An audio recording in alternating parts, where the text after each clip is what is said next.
That's good and all, but where's dog? Okay, hang in a on. boot. Oh no, I'm attached. Here, Paul, mute me for a moment. I'll retrieve this dog. I'm assuming that we're done recording now? Yes. Yeah, because Graham's going to get a doggo. Or doggo. A woofer. Chat demands dog.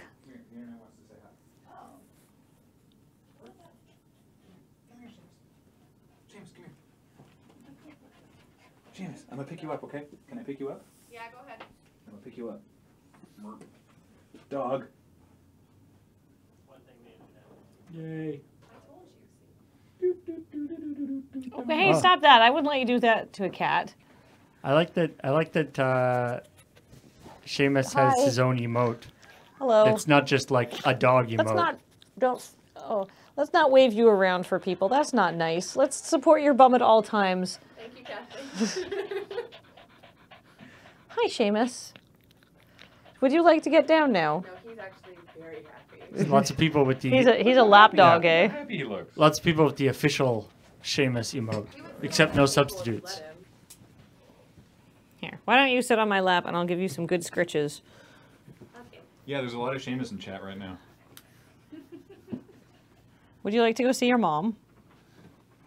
Yeah. He's like, this is great. You guys done the recording? We are done the recording. You can tell because there's a dog here. Hello, Star Citizen can get effed. That dog doesn't even want to hear about them. Yeah, you were like Star Citizen. Seamus was like, nope, I'm out. Yeah. We need a Baxter day. Kathleen, bring in Baxter. Absolutely not. Baxter would not enjoy it. No, and also, like, Baxter sheds a lot, and more people around here are allergic to cats than are allergic to dogs. So having a dog come in occasionally is fine, but, like, who is allergic to cats here? Ben is allergic to cats. Paul's allergic to cats. To an I extent, mean, I'm a little, allergic to dogs as well. Like, I'm Oh. allergic to cats and dogs in the same amount. which is not a huge amount, but Enough. But if they, enough. yeah, but they don't shed. Like, it just depends on how often I'm in their vicinity and how much they shed. And Serge is allergic to literally everything.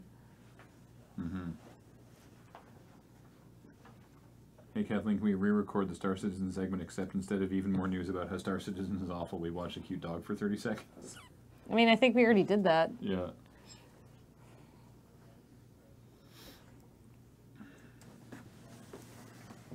Hey, everybody. Yeah, Hopefully, Serge is so allergic to cats he can't come over to our house. hopefully Yeah. you can hear me. Sucks. Last night I was like, "Oh, you want to come over?" He's like, Because he wanted to go out, and we were staying. Adam and I were watching wrestle things, and I was like, "Well, how about you?" Oh, Oh. is my mic on? I don't know. Oh, probably not. Probably not.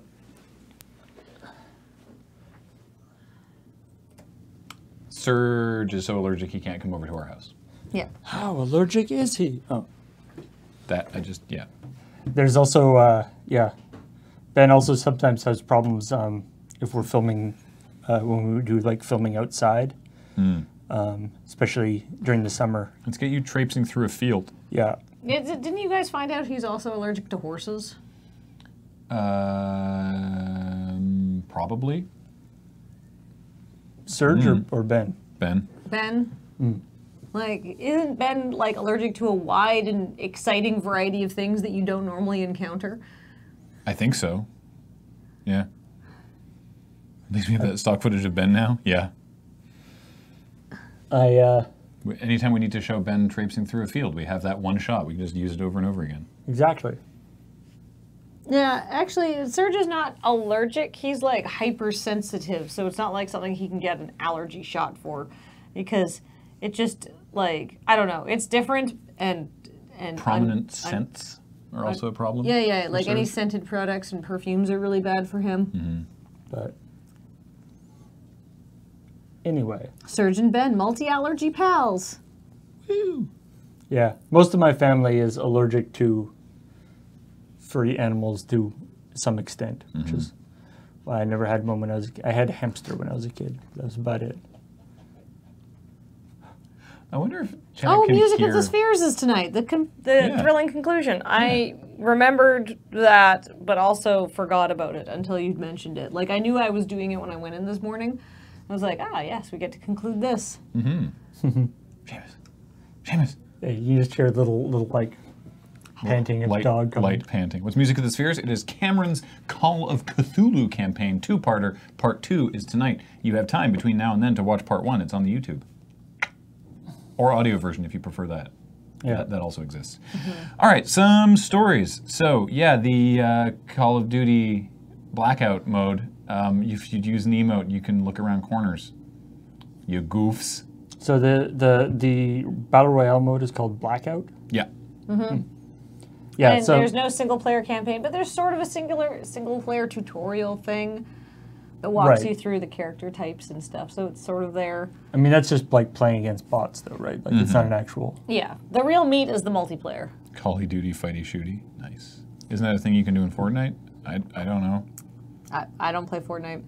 I think they... Fortnite's third person anyway, though, right? Yeah. Yeah. But Whereas. Blackout is first person, and it puts you in a third person camera with free look. So, like, while the emote's happening, you can just look around wherever, which Yeah. is not... The emotes seem to be pretty like, nah. And they like, they know it's not about the like- problem, so presumably they're going to make it so like you can't move the camera. Or they've said that they might do a thing where like you can set it to competitive mode or regular mode, and like in competitive mode they don't do the emotes Okay. for like hardcore people or whatever. Yeah. The other Call of Duty story is mostly... Mostly just silly. Well, this is what Paul was telling me this morning. The fact that there's Call of Duty Mega Bloks is not necessarily that's not really the story. There've been Call of Duty Mega Bloks for some time now. It's that their consumer products VP was like, no, nothing close to 18. It's super adult, plain as day, Yeah, absolutely 18 I love the plus. quote. It's like adult, 18 plus, adult, always adult, never hasn't been adult. It's adult. Lies. What about this?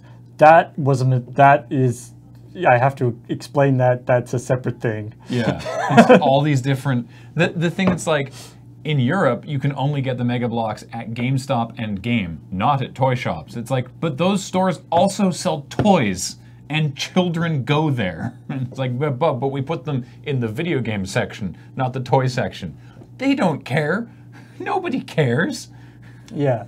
It's just very, very silly. And it's not like it's even that bad that they are available to kids. Is right? that an actual quote? Is that you guys making fun? When I say, for all the goofs that we do on this show, when I say quote, I'm directly quoting someone. That the literal quote, I did omit one line, which is, okay, the word for word, the quote is, we never make any product close to 18 years old. It's always adult, clearly adult. The product should always be adult, so there's no confusion. I omitted the line where he said, that's why we don't do any back-to-school gear. And then, Call of Duty is 18 plus. Direct quote from their VP of Consumer Products. So there we go. Pretty unambiguous there. It's because it's not like that bad that the idea that there's like war game. All the audio is only in the left channel. Oh, the audio is only in the left channel. They're Left for channel. That is odd. You can Was that click- like that for you guys? You can change it. You Bo- can change from stereo to. You can expand the audio, mute the channel that's not being used, and change it to dual mono. You don't need to mute the other channel. You can just change it to dual Was- mono. Well, what if there's any kind of? Was like- this know where that is. I'll show you. I was hoping one of you would come with me. Yeah, Oh, I will. Sorry. for the is it for the music and the I haven't gotten to the music part. I'm just going to put my Okay. microphone down. audio was fine? Okay. I don't know, some sort of weird recording I'm assuming thing. it's a Final Cut thing because I feel like you would work. All right, so other stuff here. Star Citizen. I actually kind of wish one of us was into Star Citizen, Yeah, just so we can report just back. just to give like some insight into why it has such because it's important to note that while it hasn't the full scope of it hasn't been released. Stuff has been released. Yeah, lots of stuff is out. But nowhere near what they have sort of promised in terms of a game. I mean, But certain parts of it have been released in Yeah. kind of a tester version. yeah. I mean, here's my thought on it. Is like it's eventually going to come out and it's going to be probably fine. Or just kind of like, okay. I mean, by the time it comes out, at this rate, by the time it comes out, everyone will like know everything about it because it's under such close scrutiny. And they've been, so sort of public about all the stuff that's happening with it. But the two parts about this that I really liked was one, they released this, or they released this like new footage and announced these new features at the Star Citizen Con or whatever, the Star Citizen Convention, which, by the way, is the 5th annual Star Citizen Convention. Yeah. Which a convention having gone for 5 years for fans of a game that hasn't actually, been fully released yet. That's pretty impressive. That shows some serious excitement. Yeah. Somebody says that the new stuff coming out. Emmenter says apparently the latest stuff is very much game coming together. So good on them. Like apparently it is. Like for instance, they're showing progress. For instance, one of the things that they put forward, or they showed in this latest one, is AI enemies, which they hadn't had before. Yeah, it seems like something you need for a game. Mm-hmm. So it's tricky. This kind of stuff. I mean, you don't want to. At this point, I just want them to succeed. I want this game to be amazing.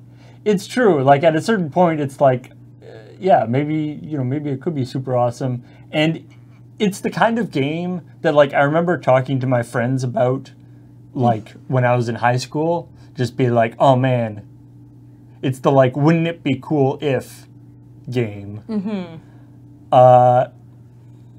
Which you sort of immediately dismiss out of hand because you're like, well, you can't really do that. But it would be neat if you had like a game where it was like both a... Sorry. Are you okay? Yeah, my knee gently but firmly rammed into the supports on the underneath of the table. Getting out of your way. But like if you could have a game that was like both Eve online basically, and also like a first-person shooter, and also like like it's sort of all combining all these games together.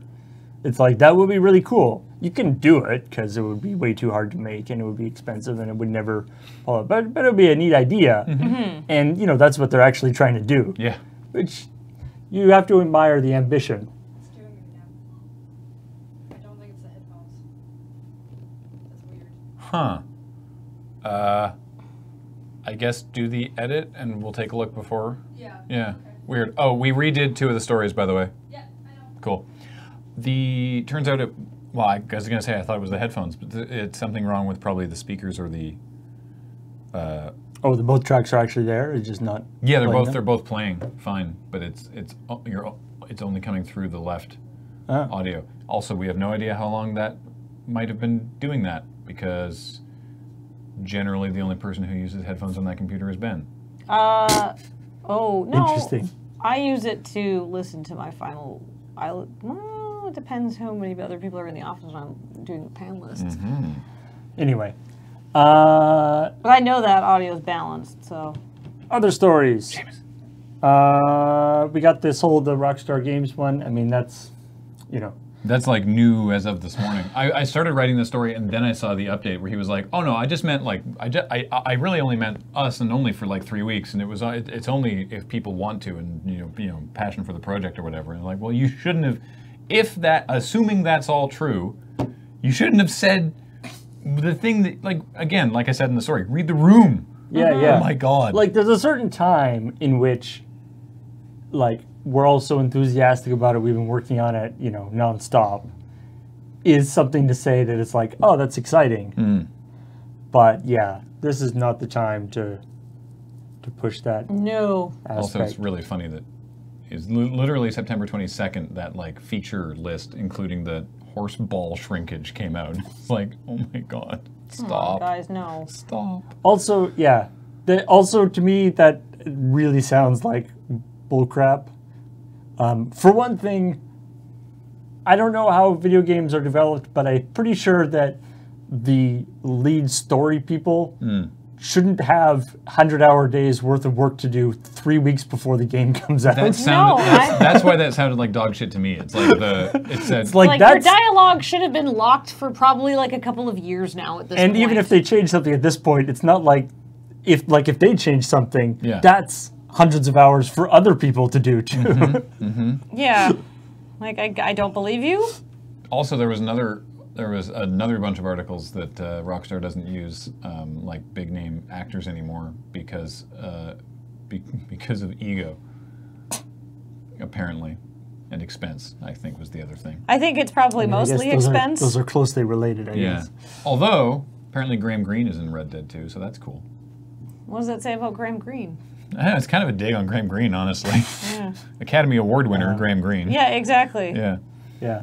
There's a screenshot of that. So there's this thing from Red Dead 1. There's this like mass or sort of collective blog post. That was my reaction, Spin Dash. Missive from a bunch of the from wives of whatever. It was inspired by the EA spouse. For those who remember that. Again, this was 2010. Yeah, it was. But yeah, if you read, it's a very weird letter. It's an odd letter. Yeah. I feel like it was maybe written by somebody whose first language wasn't English, which seems odd because it was like a collective thing. But it's grammatically very odd and uses a lot of odd sentence structure and very long, very unnecessarily complicated words in it. Yeah. Almost sort of half like almost lawyery speak in it, which might is be odd. on purpose. Yeah. So I don't know. It's probably not the best example of that kind of thing, but obviously it's highly relevant to this particular thing. But obviously it's a big issue, and especially that like, you know, we don't require it, but the people were just so so enthusiastic and invested in the thing is a real like trap, right? Yeah.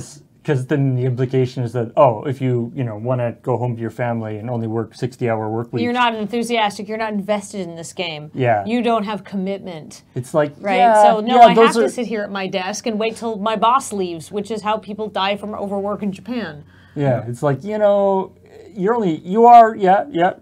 only supposed to work here 60 hours, but you really want to do the minimum.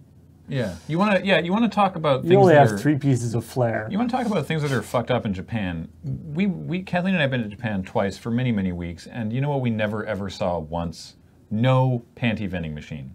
Maybe there's one somewhere. It's not like a thing. You know what is in Japan in every 7-Eleven and Lawson and corner store is dress shirts and ties, so that you can buy one in the morning when you've been up all night at your office, so that you can go back in wearing a different outfit than you were wearing yesterday because you've worked yourself all night and had to stay in a capsule hotel because you missed your train home.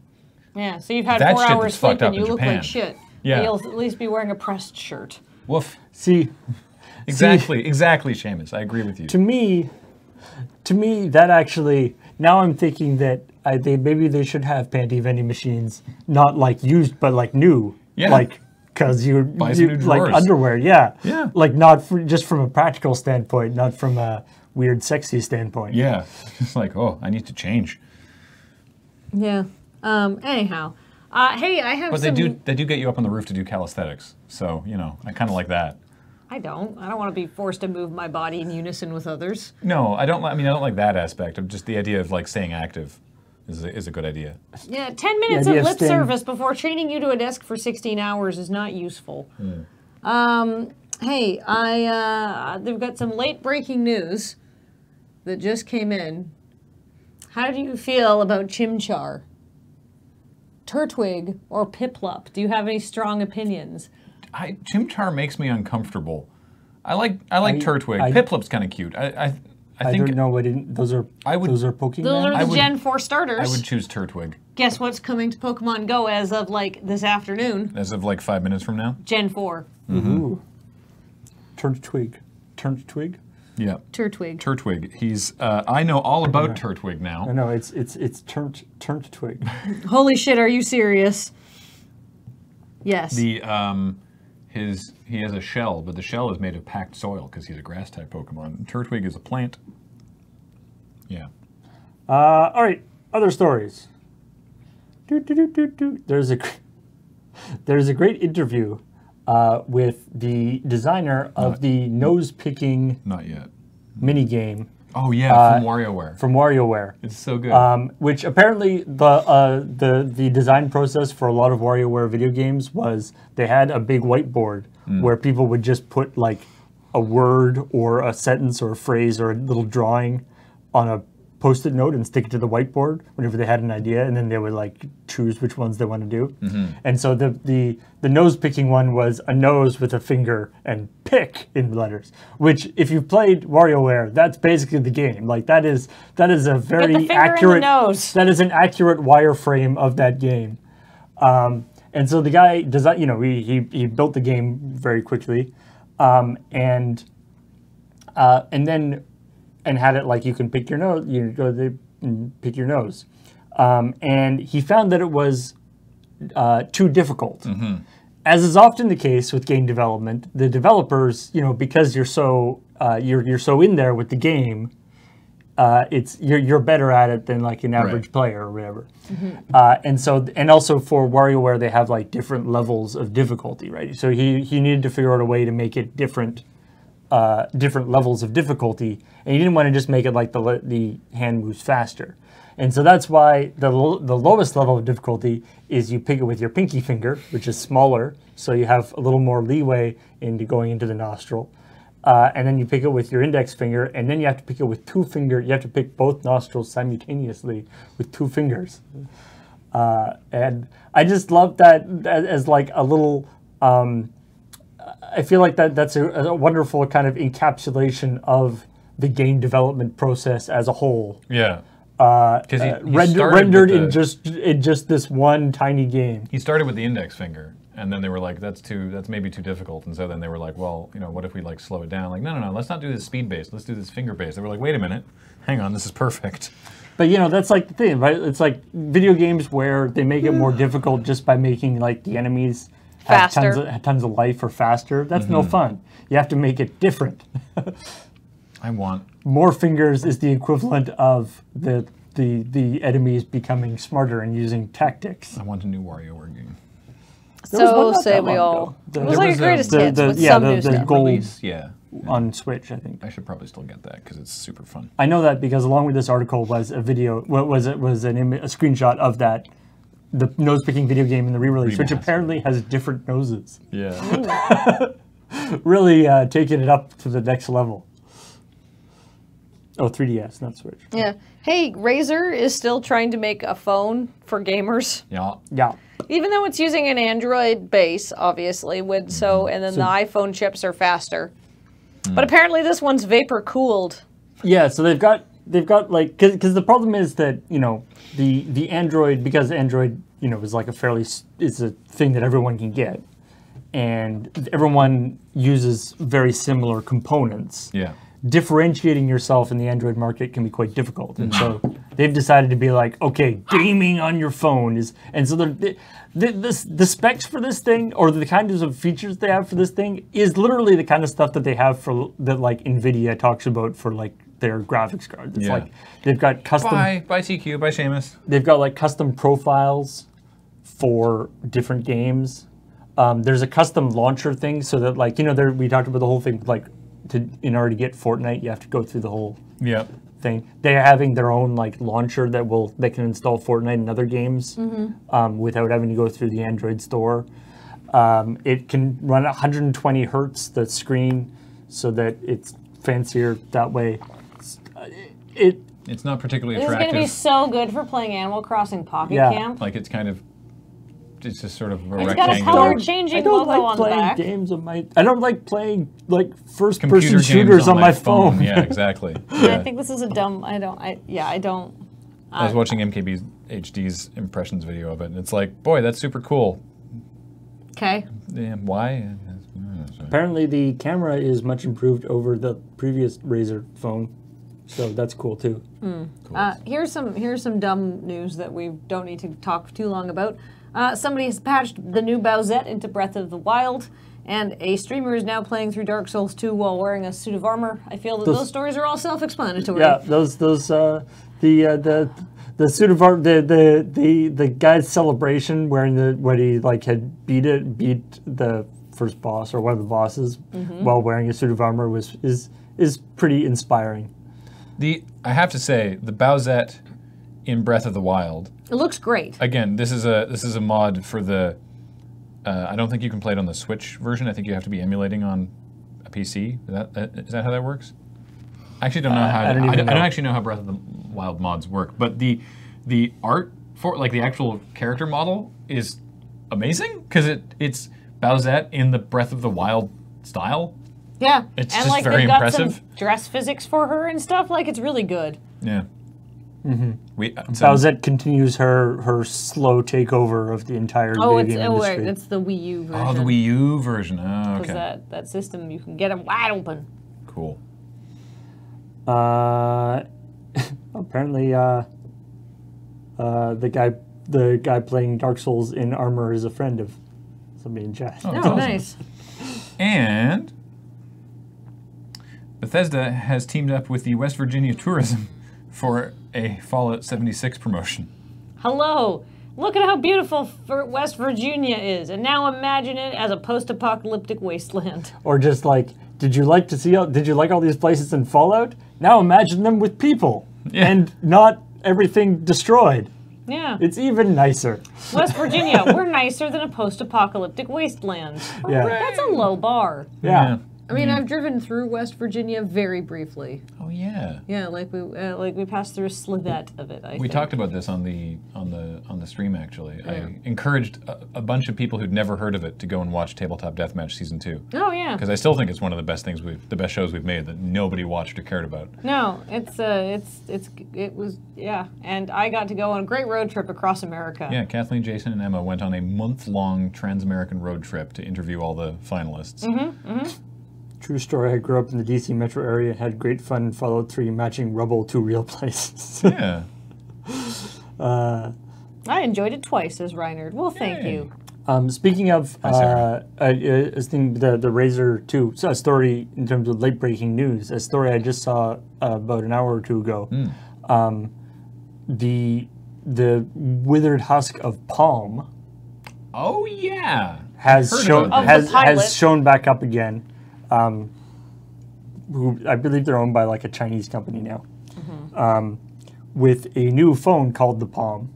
The Palm. Which Hello, Palm. the universal the universal thing I've heard about it is everyone's like, wow, this looks like a really neat thing, because it's basically a palm-sized phone, like it's a little phone with with relatively minor, relatively low-end specs, but the idea so small. The idea of it is that it's like a secondary phone. What? And Who needs a second phone? well, if you've got a 6-inch phone, then there are situations where you may not want to bring that with you. And I can totally get that. And a lot of responses said to me, like, wow, that's a really great idea, until they get to the part where it's $350 locked to a Verizon. And then people are like, oh. If it was $200, Yeah. then, It's an Android device the size of a credit card. Yeah. Like, it's legitimately seems kind of neat. And it syncs with your regular Android smartphones. Oh, so it's like a travel phone. Yeah. Yeah. It's like a adjunct. It's like halfway between like a phone and like a watch, a smartwatch or something. Like, it's a cool idea for a thing, or like a phone, like a travel phone, or a phone if you're like going out for the night and you don't want to bring your big phone with you, or there's all sorts of situations where I could see it. Except it's $350, and that's locked. That's on contract with Verizon. And he probably says, "Oh, good, we're making pagers again." The Verge's headline: "The new Palm is a tiny phone to keep you away from your phone." Huh. I mean, as somebody who I am not personally a fan of the large phone trend, I got kind of interested in it, and then I saw the price, and that It has to be Verizon. Yeah, it gets like connected to your Verizon phone number. Yeah, so it looks so small compared to the Pixel 2 XL. It's so wee. Well, I mean, the Pixel 2 XL is super big, though. Yeah. That's like putting like a mouse next to a Doberman, right? Yeah. But the point being that that's a very common size for phones now. That was really funny, by the way, when you were having that phone conversation with Penelope, because I was like, do you want to talk to Mom? She's like, yes. And so I start moving the phone over, and she like starts trying to see on the screen, and I'm like, no, it's not that kind of thing. And I put it up to her ear, and she's like, hello? And you're like, hi, and then she's totally into it. But the concept of holding a phone up to your head was kind of foreign to her. Alien to her, yeah. Because she's used to them as little computers that you look at. And sometimes you see a picture of the person you're talking to. Yeah. For her, video calls are like what happens when you have to talk on the phone. You get a video call. It's like they always talk about the that we're losing the connection. Like in Microsoft Word or whatever, the little save icon doesn't make any sense. Yeah. And now the little phone thing doesn't make any sense either. Yeah, it was the thing someone like shared a picture of a floppy disk with like, lol, someone 3D printed a save icon, like whatever. Which was that was a joke, but it's a joke that has some sort of grounding in like, what is that image? It's the save icon now because no one's used floppy disks for ages. So that's the story. And I think those are our stories. How do your vision issues affect your preference for phone size? I have actually no idea. I mean, because I've been like this for longer than phones have been, in a smartphone category. So I don't know if it affects. You prefer that size to this size? Yeah, I mean, my thing is mostly that because my hands are relatively small. So that because I have with glasses on, I have very good vision. Without glasses on, I can't see at all. And even if I was taking a iPad Pro with me, I still couldn't see it. Yeah. So that doesn't change anything in that regard. Right. So for you, phone size is like what's a comfortable hand grip. And even like this which is the size of the smallest phone that in like the new phone categories. Is a little like I prefer the like SE size, which I wish they would bring out a new version of, but seems like the chances are relatively slim that they're going to do that. I like a 6. I have a 6S, which is a really good phone and has lasted me extremely well and is showing no signs of quitting. So good generation of phones, this one. I tend not to upgrade very frequently, but like I feel like I like the size a lot. It's just as big as I'm willing to go on a phone, though. I couldn't do a plus because it's just like it's super heavy and like I can't reach my hand all the way across. Like it's just too big for me. Yep. Yeah, I mean, different people have different. I like it. Perspective and different usage things for your phone. And I mean, maybe part of the reason why people like their big phones is because they're playing, Fortnite on their phone or whatever. I'm not, but I'm not. I don't use my phone in that way. I primarily like read on it and do that kind of stuff. So maybe that's part of the reason why I don't care about it being huge. Astra saying, apropos of the phone, any news on your iPhone battery repair, Graham? No, Ian has ordered the correct battery, but that will not be Tinker Tailor this week because, we'll talk about this coming week in streams in a moment, but this week's Tinker Tailor is pumpkin carving. Pumpkin carving! Because it's the Halloweens. You're gonna go carve some pumpkins? You're on the list for it. Oh, I am. Yeah. I'm gonna carve. I'm not particularly good at carving pumpkins. Well, maybe I can go carve them. Or you can't. We'll figure it out. You volunteered to do it, so So anyway, upcoming today at 6 p.m. Pacific is part 2 of Cameron's Call of Cthulhu campaign, Music of the Spheres. We just, if you haven't seen it, stuff just got real. Yeah, so check out it's Beej, or Unreal. I don't know. Beej, Serge, Matt, and Kathleen. And you still have time to watch part 1 in advance of that if you want to. Tomorrow morning, of course, is 9 o'clock. New Day Tuesday this week is... COD Blobs. Right, is Call of Duty Black Ops, which I predict might bleed through into one more. I don't know if James is... Because it's James, right, doing Black Ops? I assume so. Okay. I don't know if he'll then jump back to PUBG. Who knows? He might just do 6 hours of Maybe he's just going to be like He's gonna be like, "What's PUBG? I don't care anymore." Yeah, maybe. No, I'm send just- him this nice mug. He's got to play it. It's true. He's finally a partner now. It's true. Whenever anybody sends us a bug, we have to play that game. That's a Cam- weird rule. Is Cameron DMing the campaign? Yes, that's why I said Cameron's Call of Cthulhu campaign, yes. And then on Talking Simulator, I believe Cameron and Corey are still discussing and Stellaris. playing Stellaris. Yeah. Wednesday, of course, is the Magic stream on the Magic channel. Well, it'll be hosted here, but you won't get a ping that we go live because it's on the Magic channel.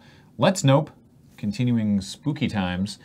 Let's Nope this week is going to be a game that I knew about, but now I don't remember the name of, so I'm going to look it up. Very musically, though. Thank you. It's called Stifled. So that's that. And then it's maybe not the spookiest possible game, but on AFK this week, it is another episode of Pandemic Legacy. It's got zombies in it, doesn't it? It does now. So, that's kind of spooks. Ish, zomish bees. It's the season of zombies. Yeah. It's the season for zombies are in season right now. Therefore, that's spooky. Then Games of Chance, unknown currently. LRMTG, Tinker Tailor with Pumpkin Carving. Games Now- of Chance is actually known. Oh, what is it now? It's Pony Island, Oh, the scariest game. it's Apparently, it's a spooky game it still says question marks here. because I don't know. All right. Yeah, we figured out the horror games in advance. So it's Pony Island this week. Now Kiss is more analog a hate story. Yeah, we're going to go through and see a bit of extra content, which is fun because then we got to put the stream on. There's no sense in starting a fresh game because then I have to go away again for PAX Australia. So Desert let's just Bus, and then Desert Bus is coming up. So we're gonna see through the end of Analog a Hate Story and look at all of the other bits we might have missed. We'll do a crapshoot, and then the Friday night paper fight this week is Commander Plane Chase. Ooh. which I'm Who's very- on that? At least Plane Chase. Plane I Chase. think I don't know if it's been decided whether it's going to be Commander or I not. thought it was Commander Plane Chase. Maybe I'm wrong. We'll have to look into it. Anyway, it's myself. Planes are going to be chased. It's myself, Ben, Ian, and Adam. So looking forward to that, and then Loading Ready Live this Saturday, as well as Adam's Game House, where Adam's going to be playing Bloodburn. Loading Ready Live is this Saturday. Apparently. Mm-hmm. Yep. You can tell because it wasn't last Saturday. Right, yes, right, because we did the special event thing. Okay, cool. Yeah. Alrighty. I have a lot of work to do this week. As always. And with that, let's welcome our subscribers to this checkpoint. Yeah, let's do it. Starting with Zafty for 3 months. Yay. Thank you. Wrathclav with a 22-month resub. Oh my gosh, it's your friend and mine, Shadowbow464, who's been here for 27 months. That's like 3 years. Tarvalia for 4 months. Thank you very much. Dial in from Mara, I did. Cursed Sins with a 21-month resub. Welcome back. Oh, goodness gracious me, it's Shenchya. 22 months. Woohoo! Mistborn 83 for 3 months. Thank you very much. Not the Penguins with a 23-month resub. Welcome back. Scoot, scoot down and toot, toot, because Feldheim C is here to party. And has been so for the last 62 months, so he is tired. Clench Eastwood for 21 months. Thank you very much. It's Wazer 3000 with a 32-month resub. Hey, did you know that Deuterium Phoenix has copyrighted that bloop noise from Wazer 3000? 29 months of litigation. Cheesy Mutant is a new subscriber. Look out below, it's Hibbity Bobbity with a 31-month resub. Inexplicably look out above for Son of Thoth, 30 months. And just to the side, it's, why did I do a lead in? Haramas for 25 months. But on the Just on the other side. side is Bronzefinger with a 58-month resub. Welcome back. Coming at you inexplicably diagonally, it's Draco X, who's been doing that for 10 months. Kosar Prime for 3 months. Thank you very much. And from all around us, 527 bits from Fruon, Lord Crusher, Earthen One, E-Block, and AJ Malik. Yay! Thank you, everybody. Thank you. That actually reminded me your thing you're doing in terms of there's the one other Checkpoint News thing that I heard that I saw, which was people are getting very frustrated in Overwatch with excessive booping. Right. It's mostly funny because booping is now like it's like an official or like an official term in Overwatch for like pushing people, and that it's a new that's becoming a more and more prominent part of the game. Yeah. And so you if you're an Overwatch professional, you gotta know how to deal with the booping. Yeah. Or boop yourself. Hey, Sarcastic Comma just gifted 5 subs. So welcome to Paraveil, Chaos Painter, Karad Benar, Mathis, and Mikhail Foxy. And thank you, Sarcastic Comma, for those 5 subs. That's wonderful. Thanks, Sarcastic Comma. So Thanks. now we shall go offline, but we shall resume in a mere 2 hours and 45 minutes to play Music of the Spheres. Yay! All right. Bye, everybody. Or wait, don't buy everybody yet. I'm buying everybody, and you can't stop me. Okay. I'm buying everybody ice cream Whoa. on James's credit card. Yeah. Send your receipts to James. There's still cake if you want some cake.